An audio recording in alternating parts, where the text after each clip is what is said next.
Hello out there, everyone in the land of YouTube and everyone out there in Facebook world, all of my YouTubers and all of my Facebookers. How you guys doing out there, man? Hope you guys will have a good and a blessed one. And guys, I am back with another project, and this was entitled Black Man. And guys, I haven't gotten too long jotting it down. I actually finished jotting it down yesterday, but I haven't memorized it, so I'm gonna go ahead and read it off my sheet of paper as usual, guys, and we will jump into things. And it goes like this. The title is Black Man. Black man targeted by the boys in blue while driving, while black. Because of nice clothes along with my Jordans puts me under stereotypical suspicion that I may sell crack or any other drug that was put in my neighborhood to try and trap me. Seeing our black men up today think being educated ain't cool, so act a fool. That's why there's security and metal detectors in our schools. Every black man ain't no gangster or thug, so who are you to judge? So now our black women don't appreciate the black man if he hasn't been to the can, sag his pants, carry a gun and clap his hands, acting all tough and bad. Society has really beat him down, belittled him, told him he's not worthy of being a king, stripped of his crown. The black woman has discredited him, saying she lost respect. Now he's seen as less of a man. But his Moorish roots tell stories of greatness. To his family, he's the foundation. King, leader, warrior, knowledgeable, wise, teacher, inventor, traveler. Him and his woman are healers. A great father who teaches his prince to be a wise warrior. Teaches his prince to be a wise warrior who leads because one day you will serve as king. To raise a beautiful warrior princess who know how to lead and take her throne as queen. Aborigine, Moorish roots, stand up black man, never let them forget you. There's greatness in all of you, black man.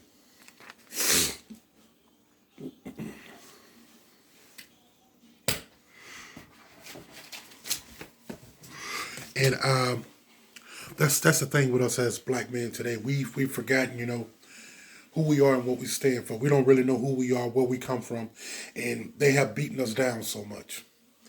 They've stripped us of our crown. They've told us that we're nobody, we're deadbeats, we're thugs. All of us are hoodlums, all of us are gangsters. Not every black man is a thug. Not every black man is a gangster. Not every black man is a hoodlum, a drug dealer. And not every black man carries a pistol. You have some presentable black men, but you have passed that stereotype on every black man.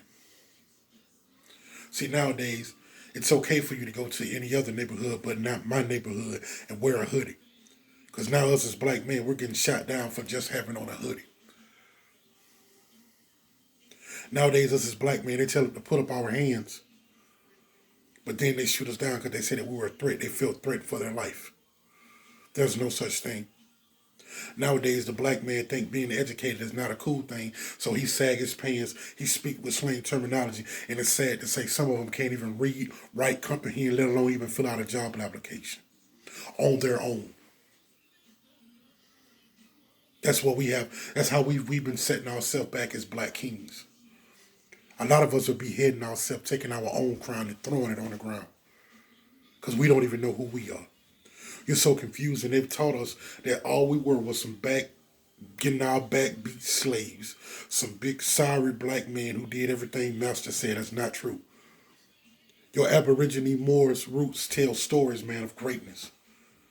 Kings, man, that have led great kingdoms, and queens that stood behind their kings, man. That's why our black woman is belittling us. That's why the system told her, keep him out of the house, we'll take care of you. That's why she started viewing us that way. We got to start keeping the black family together, and the ignorance that has been bestowed and instilled in both is the reason why the black family is damaged and destroyed. Because the black woman hate her black man, the black man beats his black woman down. Because she's been told she don't need him, and now how she has treated him towards him and has discredited him, belittled him so much. Now he's feeling that he don't need her because he's been influencing his mind. And black woman, you wonder why your black man go outside of his race and date other women. You wonder why, because you're pushing him away. You're letting what they're telling you and how they're training your mind and telling you how to treat your man. It's okay to be submissive sometimes. It's okay to let your man feel like a man. Stop hearing all that strong black woman, strong black man crap. They don't say that in no other race but blacks. And you don't find it to be strange or funny at all. No, she got to be so strong. She's a strong black woman. He's a strong black man. Why can't they be strong together? Why can't there be a unity? Strong black woman, strong black man. Why can't we be as one, a unit?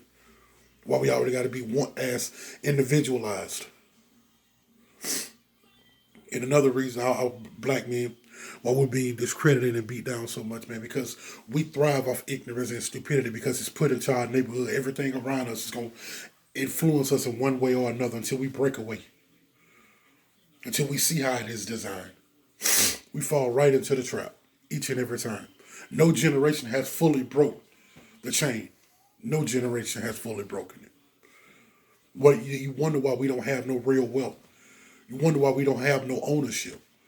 You wonder why we're not getting ahead at anything because no generation has fully broken the curse. One to two generations break the curse and the next generation fall right back into the trap. Because of our spending habits, because of our mindsets, because of the things that we allow in our lives, the things that influence us, the things that we see each and every day, the things that we let get into our mind, the things that we speak, and the generational things that our elders, our parents, and everybody from us, the way they've been taught. Nobody is going to break it like that. Every generation is supposed to get better. Every generation of black men is supposed to produce a better and a better and a better and a better black man. This is why we're falling behind. They're weakening it.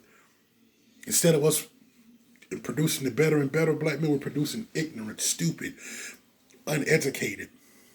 Thinking going to the penitentiary system is something cool and fly, degrading the black woman. Running out on their kids. Mothers not wanting the dad to see the kid. Then when she finally does, guess what? He don't even want nothing to do with her other child. And vice versa. Because it works both ways. This is how we keep destroying the black family. This is how we keep destroying the black man. Because he ain't got nobody to support him and help him stand him up. And the same thing with his woman. Ain't nobody standing behind nobody and helping and keeping us up the way they did back in the days when they was fighting and marching. And when they were a real family. And when they supported and when they loved one another. And they really did stick together. They weren't selling each other out. That's what's wrong with the black man today too. He's selling out. He wants something so easy. He wants something easy. He always want the fast way. He don't want to stick there now. He don't want to put no work in. They set it up that way. That's why you're so sorry and lazy. Then the women come in and enable them and take care of them like they're their mama. That's another thing that's damaging the black man. He's sitting up in a woman's house letting the woman deal all the cards when you're supposed to be provider. You're supposed to be the one to hold the household down. Yeah. And the black woman ain't making it no easy because she can have the best man in the world and she'll beat him down and go and get a nothing and treat him like a king. That's why you beating down your black man.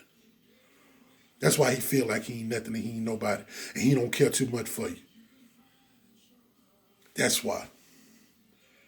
And you wonder why it is the way it is today. You wonder why he acts the way he acts.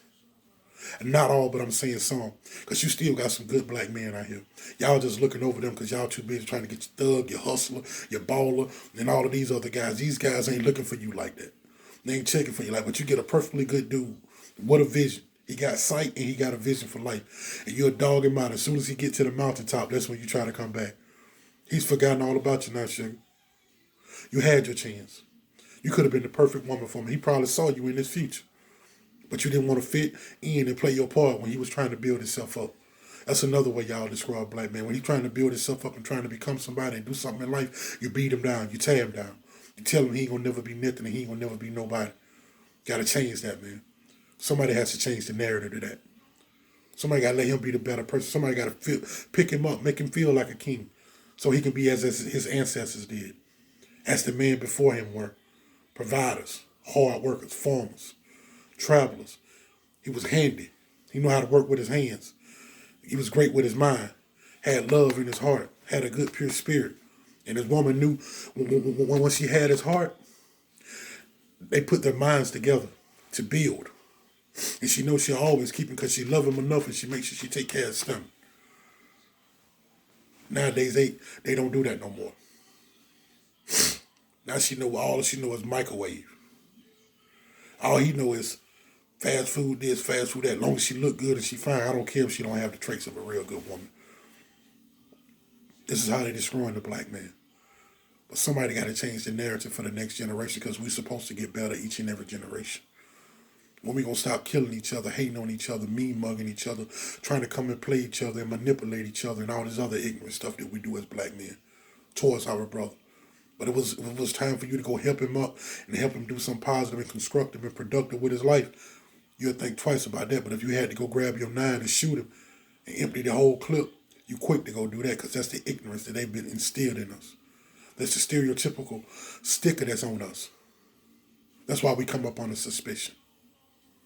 That's why our neighborhood look the way it look. That's why they treat us the way they treat us. Because we put ourselves in that position. Nobody's breaking that, man. Nobody's changing that narrative. Everybody's following suit. And you wonder why, and I said this in the past, in the hood, one of my older ones in the beginning. And you wonder why when your brother or your sister come up, they leave their neighborhood. They don't come back. It's not that they don't want to come back and be an impact. Look what they went through and look how they were treated when they was going through what they was going through. Look at the ignorance they had to endure. And everybody think everything's fun and jokes until it's on them. Black man, we have to change this narrative. We have to build up the next generation to make them better. And every generation only gets 2 to 3 great leaders. And once they take them out, everybody back follows. All of us know how to lead because we all come from kings. Our Moorish Aborigine roots speaks for itself. The red flag, that's for energy. That's class. That's royalty. That green is for prosperity and growth. We're going to grow each and every generation. Yeah. That's why we're so far behind. That's why the majority of the black men that are scholars and all of this other stuff, they can't keep company with these ignorant gun-toed. I'm thug, I'm hard, I'm gangster, and I'm all of this. All of you guys ain't gangster like that. A lot of you force it. Because it ain't even meant for it to be, it ain't even meant to be even in your life, period. A lot of y'all forcing trying to be hard. A lot of y'all forcing trying to be gangster and living these images to prove something to somebody that don't even care about you. I'm glad I wisened up and learned better. I've transformed myself into something better and greater because I know what I want out of life. I don't want to be another statistic to society. I don't want my kids to be statistics to society. I don't want them to come up in the environments that I came up in, but I can say I had a good mother that did a great job. That's why I'm the person I am, and the stuff that I went through didn't break me, it made me. Every rock, every stick, every stone that was thrown at me as a black man, it didn't break me down. Sometimes probably were harder than others, but I pulled myself together because I keep a connection with God. That's the thing about it. That's one of the things with us as black men. Either we don't never keep no connection with God. We always call on him when we going through something. That's us as black people as a whole, not even just a black man. We got to wake up, man, and change the narrative. So, black man, this generation is dependent on you. What you gonna do? And I'm going to close out on that note, guys. I want to say to all my YouTubers, to all of my Facebookers, man, I love you guys out there, man. I appreciate the love and the support. Each and every one that's watched any of my projects to the end. I thank you guys for the love and the support, man. And each and every one of you guys out there, be good, be careful, be safe, man. Love, peace. I love y'all, man. Until next time, thank you, guys.